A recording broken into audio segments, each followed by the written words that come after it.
A gente tem uma lista de políticos influentes aí, né, empresários e políticos influentes, e a dona Vivi também, a mulher do Alexandre de Moraes, que estão ali à espera para ser todos eles arrastados por esse escândalo. Então, de consultores do Banco Master, Lewandowski, Henrique Meirelles, ex-presidente do Banco Central em governos Lula, Guido Mantega, ex-ministro da Fazenda da Dilma, destruiu a economia brasileira. Aquela crise de 2014 passa pelo Guido Mantega. Quem mais? Michel Temer foi consultor também do Banco Master. A cúpula do PT na Bahia, o governador Jerônimo Rodrigues, o senador Jacques Wagner, Rui Costa, ministro-chefe da Casa Civil, todos eles têm ligações com o Banco Master. O Banco Master tinha um esquema de um cartão, né, de um benefício para servidores da Bahia, ligado ao Banco Master. Quem mais? Fábio Faria, Ciro Nogueira. Lembram daquele gráfico que a gente mostrou no Boletim da Noite? Então tem muita gente aí, claro, e a dona Vivi, né, Viviane Barço de Moraes, do escritório da família Moraes, com um contrato de 129 milhões de reais com o Banco Master. Não há um pronunciamento sequer do escritório, não há um pronunciamento sequer do Alexandre de Moraes sobre essa situação. E aí o que aconteceu? Vou dar algumas informações para depois a gente retomar a conversa. O Banco Central colocou em sigilo as conversas entre o Alexandre de Moraes e o Gabriel Galípolo. Vocês lembram que o Globo, Folha, Estadão, todo mundo denunciou esses contatos. Teria havido uma pressão do Alexandre de Moraes sobre o Banco Central, sobre a Polícia Federal, para que o Banco Master não fosse liquidado. O Banco Master, lembrando que tem um contrato, tinha milionário com o escritório da mulher do Alexandre de Moraes. O Estadão disse que ele ligou no mínimo 5 vezes no mesmo dia para o Gabriel Galípolo. Tiveram reuniões presenciais, pessoalmente. E aí saiu o Alexandre de Moraes: não, nós só falamos sobre a Magnitsky. Não, nós não falamos sobre o Banco Master. Gabriel Galípolo: não falamos sobre o Banco Master. Então, resolveram agora, né, botar tudo isso em sigilo e pronto. Está estabelecido que ninguém falou do Banco Master e parece que vai ficar por isso mesmo. E a Polícia Federal está lá com dados do celular do Daniel Vorcaro e encontrou alguns diálogos nos quais o banqueiro estaria ordenando ações virtuais de influenciadores para defenderem o Banco Master e para atacar o Banco Central, a liquidação do Banco Master. A gente tem falado disso aqui também, né?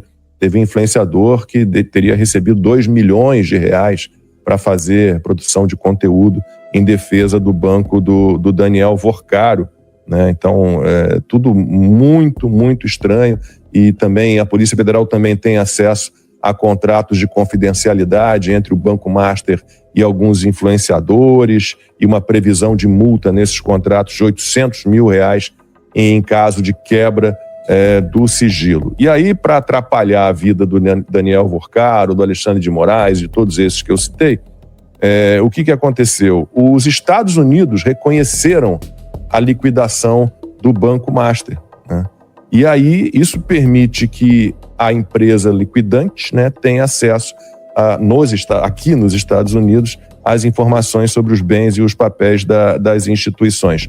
Por quê? Porque nós temos no Brasil o ministro do TCU, Jonathan de Jesus, que está tentando ainda trabalhar para revogar a liquidação do Banco Master. Foi obrigado agora a levar essa questão ao plenário do TCU, e a gente não pode esquecer que tem mais um rolo nessa história, que vocês vejam, né, a gente tem as fraudes do INSS, Banco Master, tem toda essa confusão, e de repente esse ministro do TCU, Jonathan de Jesus, tenta trabalhar a favor do Banco Master, e a mulher dele teve um carro, pelo menos o nome dela, um X1, BMW X1, apreendido numa operação para cumprimento de mandado de busca e apreensão contra o careca do INSS. Nossa, todo mundo Vou dizer, o Brasil não é para amadores mesmo, né? É um troço impressionante, cara. Tudo, de alguma forma, cheira mal, eu não sei. E aí? Cadê? Então, o que eu acho interessante, Lacombe, porque se você pega a notícia do Metrópolis, que foi que originou esse sigilo, e você pega assim no específico, tá? Qual foi o pedido que o Metrópolis fez? O pedido foi pela lei de acesso a informações, né? Isso, mas qual foi o pedido exato? Abre aspas aqui pro Metrópolis. Gostaria de obter a cópia de todo e qualquer registro do qual esta autarquia disponha, é o Banco Central, sobre o processo envolvendo a venda do Banco Master para o BRB. Aí como é que nesse mesmo pedido eles colocam em sigilo a conversa do Alexandre de Moraes com o Significa que a conversa do Alexandre de Moraes passava por aí. Ou seja, o que o Alexandre de Moraes estava negando o tempo inteiro... Está confirmado agora. Acabou de confirmar. O Banco Central, ao colocar tudo em sigilo, ele acabou de confirmar que foi tratado, sim, a questão do Banco Master nessa conversa com o Galípolo. Exatamente. E o interessante é que vou ler aqui a resposta do Banco Central. O Banco Central diz o seguinte: nos processos em que o Banco Central examina operações de transferência de controle, há, entre outros, dados de operações financeiras protegidos por sigilo bancário, informações pessoais protegidas pelo direito à intimidade e à privacidade, dados patrimoniais, contábeis, estratégicos, instituições supervisionadas protegidos pelo sigilo empresarial. Como as manifestações de caráter técnico do Banco Central tratam integralmente de tais dados sigilosos, não será possível disponibilizarmos as informações requeridas. O que não faz sentido essa resposta. Por quê? Porque você, quando tem uma autarquia, né, um órgão que ele vai disponibilizar algo segundo a lei de acesso à informação, ele simplesmente vai tarjar a informação sensível. Essas informações aqui, de fato, você não pode revelar ali o extrato bancário, né, algo nesse sentido, né, uma informação privada de alguém. Isso aí seria uma quebra de sigilo bancário, algo nesse sentido. Mas isso você resolve facilmente, como foi feito outras vezes que os jornais pedem esse tipo de informação. Você tarja aquela informação que não pode ser revelada, aquela informação que é confidencial, aquela informação que é privada. Por que o Banco Central não pode dizer quantas reuniões aconteceram? Por que o Banco Central não pode dizer quando foram essas reuniões? O tempo dessas reuniões? O que isso tem a ver com dados pessoais e privados de alguém? Não tem nada a ver. Então é óbvio que aqui essa desculpa não vale. Inclusive o Galípolo ele tinha afirmado, né, que em relação a essas tratativas do Banco Master, que tudo haveria sido registrado pelo Banco Central. Ele falou aqui, abre aspas para o Galípolo, ele disse na época: documentamos tudo, cada uma das ações que foram feitas, cada uma das reuniões, cada uma das trocas de mensagens, cada uma das comunicações, tudo isso está devidamente documentado. Então, foi isso que o Metrópolis pediu e foi exatamente isso que foi negado. O que não faz o menor sentido, a não ser que o Alexandre de Moraes tenha tratado sobre a questão do Banco Master e agora eles não querem falar. Vocês lembram quando no início eu falei daquela questão do pessoal da internet? Então assim, acabou que eu não consegui ver os comentários em tempo, porque eu estava falando e depois eu não consegui abrir aqui o YouTube. Mas é bom a gente mostrar quem eram as pessoas que estavam... Aqui já não falo da liquidação, né? Tô falando dos influenciadores, né?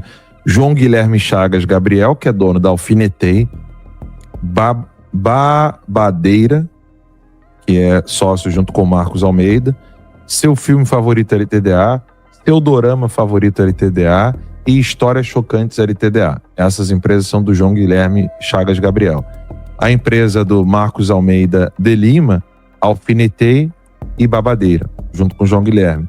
Aí depois tem o Marcos Vinícius Fernandes da Silva, que é dono do Seu Filme Favorito LTDA, Seu Dorama Favorito LTDA e Histórias Chocantes LTDA, juntos com o João Guilherme. Então são 3 pessoas.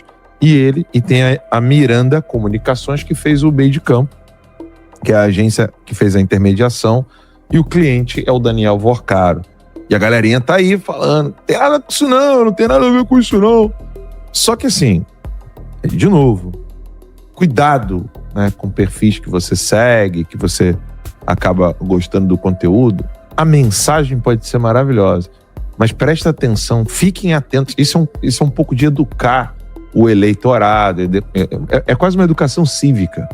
O brasileiro precisa entender que o bombar na internet virou oportunidade de negócios e oportunidades políticas que não tem nada a ver com a preocupação com o país. Sim. Porque é fácil, e o Silvio pode até dizer isso para vocês, o quão fácil é bombar na internet e fazer dinheiro. Seja como jornalista, com muitas aspas, seja como o tal do influenciador. Porque é fácil. Mentir é a profissão mais fácil do planeta. Falar a verdade fez com que aconteceu o que aconteceu com o Silvio. Falar a verdade fez com que o Lacombe saísse da Globo, né? Falar a verdade fez com que o Rei saísse do Brasil, o Max. Falar a verdade foi o que aconteceu comigo. E a profissão de dizer aquilo que vê exige um trabalho tão pesado que depois, para você se desfazer de todas as calúnias, é um trabalho hercúleo, né, Silvio? Eu acho, Alan, e vou repisar aqui o ponto que você tocou na abertura e acabamos enveredando até para a seara da política, porque hoje nós temos a figura do deputado, que é o deputeg, né? Estou fazendo aqui uma brincadeira com tag, com tagueamento, e por aí vai. É muito fácil mesmo, hoje, você desempenhar o papel de influenciador, você fazer campanhas, e agora, cada vez mais, nós entendemos que tem muito dinheiro envolvido nisso, que agências pagam para esses influenciadores atuarem, agências pagam para jornalistas que decidem atuar também numa seara que eu diria um tanto quanto cinzenta, porque muitas vezes esse dinheiro acaba saindo do pagador de impostos indiretamente. É um dinheiro que pode ter sido surrupiado aqui e ali. É um dinheiro que pode passar por alguma SECOM, porque a gente também não pode esquecer a esquerda nessa hora toda. Nós estamos criticando, sobretudo, perfis de direita ou pessoas que... os caroneiros, como eu gosto de brincar, às vezes, né? Brincar entre aspas também. Fala que tem muito caroneiro aí, tem muita gente que pega aquela onda, não, vamos, todo mundo aqui é conservador, todo mundo aqui é de direita, e por aí vai, mas a página 2 chega, todo mundo, opa, peraí, vamos lá, vamos baixar o farol... Vamos com calma, não é bem assim e tal, tem determinadas pessoas que a gente precisa manter uma certa distância. Então, todo esse cálculo é monetizado. Tudo isso vale dinheiro.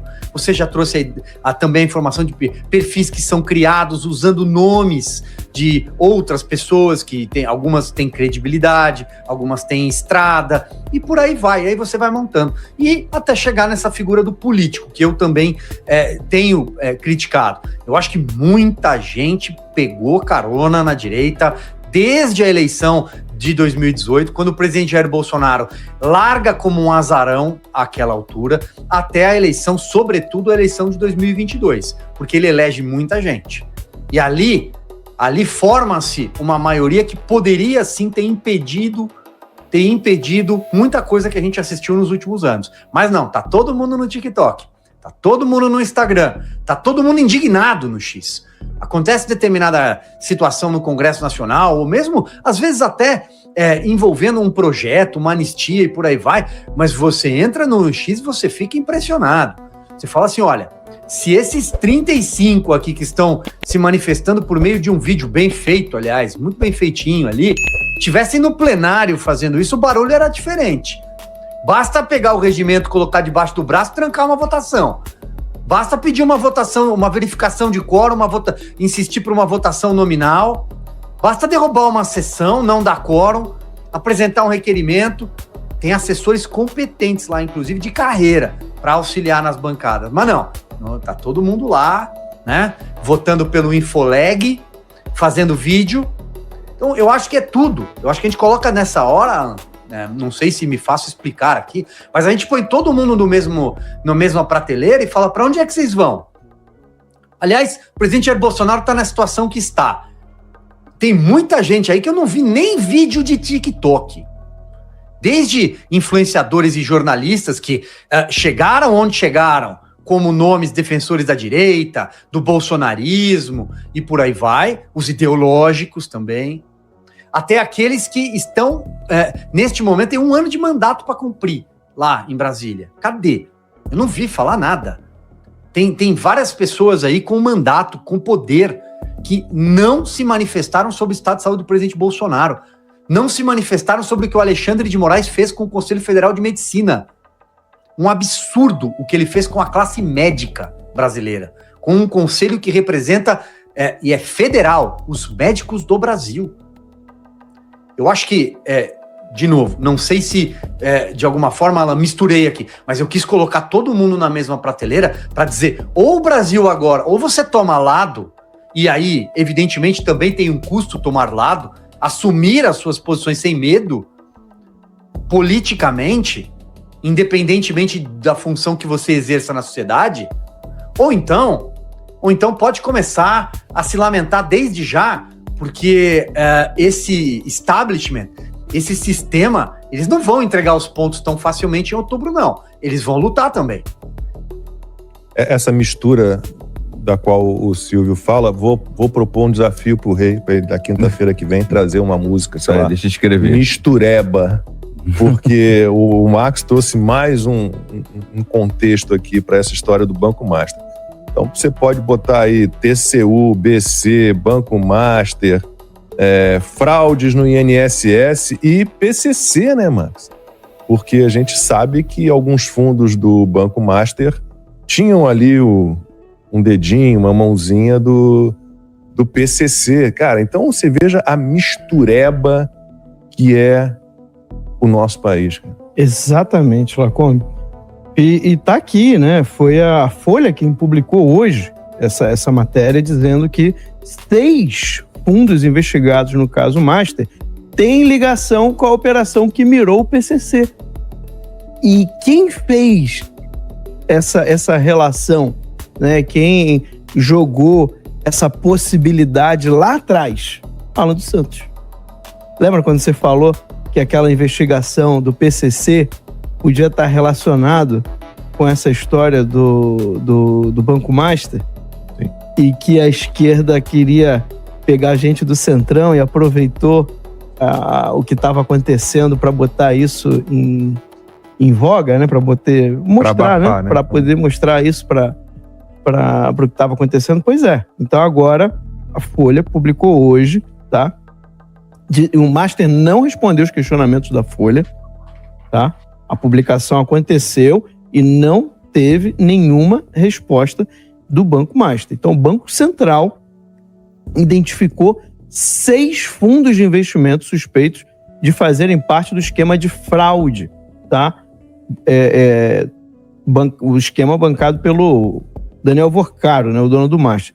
Todos esses fundos mapeados também aparecem naquelas investigações que miram a infiltração do PCC na economia formal. A gente chegou a mostrar, né? Eu lembro quando a gente deu essa notícia aqui, aquele banco do PCC, que era algo bilionário, né? 2 bi. 2 bilhões, exato. Então, agora a gente está vendo que 6 fundos, tem aqui os nomes dos fundos, acho que não vale a pena. O REAG está nesse grupo? Não. O REAG era um dos fundos que tinha... REAG. Tá, então, REAG está nesse grupo. O REAG está nesse grupo, tá? Então, os fundos foram citados em denúncia apresentada pelo Banco Central ao Ministério Público no dia 10 de novembro, tá? No âmbito das investigações que levaram à prisão do Vorcaro, né, 7 dias depois. Então, todos os 6 fundos, Lacombe, respondendo sua pergunta, são administrados pela REAG, parceira de longa data de Daniel Vorcaro. E aparecem também nas investigações, estava tentando lembrar aqui da operação, aí eles trouxeram aqui, a Operação Carbono Oculto, que a gente vem falando aqui constantemente, que teve como alvo a infiltração do PCC em negócios da economia, além de setores também de combustíveis e do setor financeiro. Então, o Alan ele tinha cantado essa pedra de que essas duas coisas podiam estar relacionadas. Já tem um tempinho já que o Alan falou sobre isso, da Operação Carbono Oculto Porque a gente sabe que esse tipo de operação só acontece com o aval de alguém. Quando são operações assim, bilionárias, que mexem em algum lugar, então é muito interessante a gente analisar essa investigação e como que isso aqui vai se desenrolar, porque a gente sabe que o sistema tende a se reorganizar. No fundo, isso aqui acaba virando moeda de troca nos bastidores, né? O Daniel Porcaro tá solto. Não tá preso. O Bolsonaro tá preso. O Bolsonaro tá numa cela, sendo torturado, com uma comorbidade grave, né? Já teve que ir ao hospital diversas vezes, tá? Ele é um caso claríssimo de prisão domiciliar. Qualquer outro preso, tá, estaria já em prisão domiciliar. Nenhum juiz iria contra os diagnósticos médicos, mas no caso do Bolsonaro não vale. Agora, no caso aqui do Porcaro que a gente está falando, né, de roubos bilionários... A 12 bilhões, 200 milhões. 12 bilhões. Eu que eu não trouxe minha carteira mesmo. E agora, adicionando a isso, envolvimento com esquema de lavagem de dinheiro do PCC. Um outro esquema bilionário. E aí... Anotou aí? Anotei. Ó, vamos relembrar. Cara, nós temos um álbum triplo pra gravar. Braudino e INSS. Se a gente for enumerar todos os roubos, todas as coisas que aconteceram no Brasil nesse tempo todo, ninguém lembra do Mensalão mais, do Petrolão. Eu lembro quando o nosso querido Chico Anísio casou com a piada, casou com a Zélia Cardoso de Mello, né? Que aí ficavam sacaneando aí. Então, assim, pessoal, falta ao brasileiro, principalmente a quem tem autoridade, a agressividade cívica. Eu não estou falando da violência, eu estou falando da agressividade cívica. O que aconteceu na Ucrânia, né? Jogar político no lata de lixo, né? Político é servidor público. Então, voltando ao assunto que começamos aí no nosso programa, que político, eles estão se achando. Tem que botar político no lugar, cara. Político... A liquidação do Banco Master abriu uma teia de investigações que afetam as esferas financeira, política e judicial do país. Vamos detalhar os pontos-chave desse caso, que agora tem múltiplas frentes de investigação. Tudo começa com a liquidação do Banco Master, que foi decretada pelo Banco Central do Brasil. A partir daí, surgiram suspeitas sobre possíveis tentativas de interferência no processo regulatório do banco. Um dos pontos centrais da investigação é justamente a lista de pessoas e instituições ligadas ao banco. A lista inclui figuras da política e do judiciário, todas com ligações reportadas ao Banco Master. E o papel do Banco Central, claro, também entrou no foco da apuração depois da liquidação.